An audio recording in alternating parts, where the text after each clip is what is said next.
VR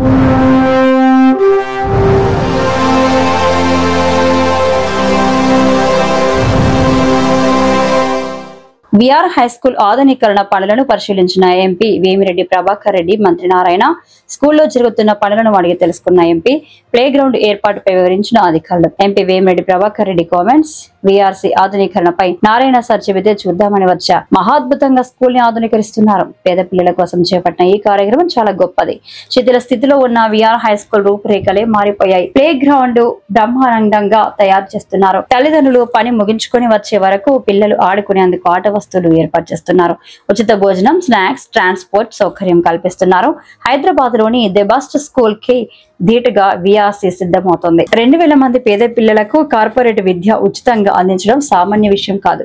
school నిర్వహణని మంత్రి నారాయణ బాధ్యతగా తీసుకున్నారు. కూతురు హరిని కూడా ఈ యజ్ఞంలో ఇన్వాల్వ్ చేయడం గొప్ప విషయం. మంచి కార్యక్రమం చేస్తున్న మంత్రికి, శరణికి అభినందనలు. మోడల్ స్కూల్ గా మారబోతున్న విఆర్సీని చూస్తుంటే సంతోషంగా ఉంది.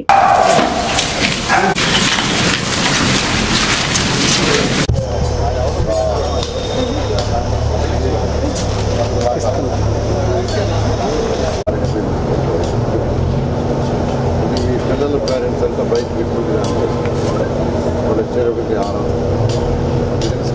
నర్సరీ వాటి ఫీజు 4 లక్షలు ఆడే పెట్టండి చేస్తున్నామా.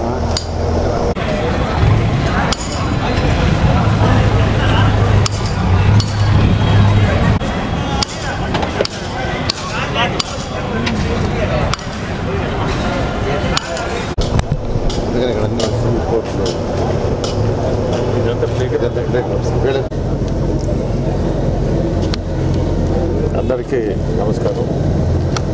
ఈరోజు ఇప్పుడే మహానాడు, జిల్లా మహానాడు పూర్తి చేసుకుని వస్తున్నాం. అద్భుతమైన కార్యక్రమం.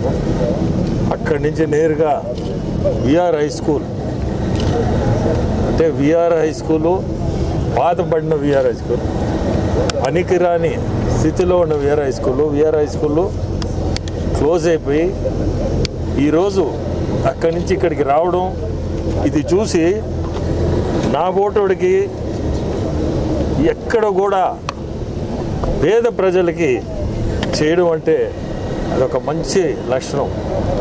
ఈరోజు నారాయణ సారు అక్కడ నాకు ఇట్లా స్కూల్లో ఒకటి మనం కంప్లీట్ అంతా రీమోడల్ చేసి ఓక్ రిడ్జ్ స్టాండర్డ్లో, ఓక్ రిడ్జ్ అంటే హైదరాబాద్లో one of the best schools, ఆ స్టాండర్డ్లో నెల్లూరులో పేద ప్రజలకి చదువు ఇవ్వాలా అనే ఒక కార్యక్రమం.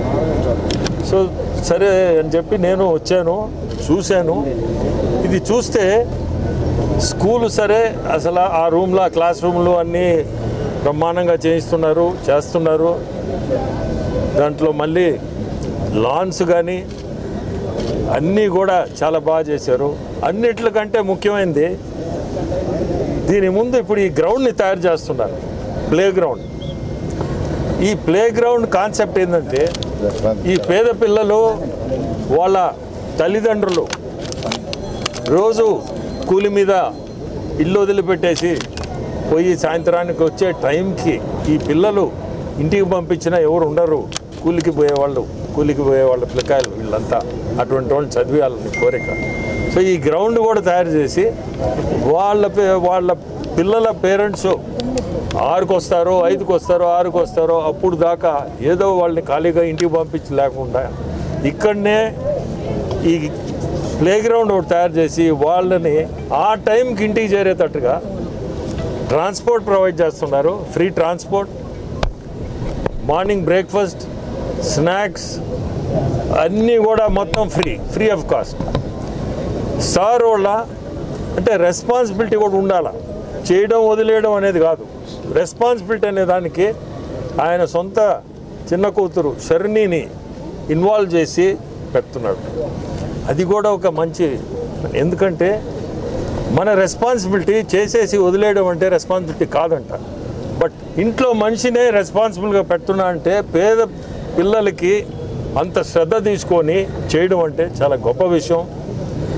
నాకు కూడా ఇటువంటి కాన్సెప్ట్స్ బాగా నచ్చుతాయి. ఎందుకంటే మనం ఈరోజు సార్ పరిస్థితి ఎంతోమంది లక్షల మంది చదివిస్తున్నారు. అక్కడ వేరు, ఇది మనం ఫ్రీగా ఇవ్వాలనే ఆయనకి మనసుకి రావడం. అది కూడా పోర్ చిల్డ్రన్ 2,000 అంటే ఈరోజు మీరు కానీ ఈరోజు సిటీలో లెక్కేస్తే నా లెక్క ప్రకారం 3-4 లక్షలు అవుతుంది ఒక స్కూలు హైదరాబాద్లో. 3-4 లక్షలు ఒక 2,000 మంది అంటే మీరే ఊహించుకోండి అది ఎటువంటి కార్యక్రమం. సో చాలా గొప్ప విషయం, ఇది గొప్ప కార్యక్రమం కూడా. ఇది కూడా నా బోటోడికి చాలా నచ్చుతాయి ఈరోజు ఇక్కడికి రావడం, ఆ కార్యక్రమం తర్వాత ఇది చూడడం చాలా సంతోషం. సార్ చిన్న కూతురు షరిణికి, నారాయణ సార్కి ఇద్దరికి కూడా ధన్యవాదాలు. చాలా మంచి కార్యక్రమం సార్. ఇంకా కూడా ముందుకి మీరు ఎన్నో చేయాలని కోరుకుంటూ సెలవు తీసుకుంటాం. ఈ వీడియో కనుక మీకు నచ్చినట్లయితే లైక్ చేసి షేర్ చేయండి. మరిన్ని లేటెస్ట్ అప్డేట్స్ కోసం మా ఛానల్ ని సబ్స్క్రైబ్ చేయండి.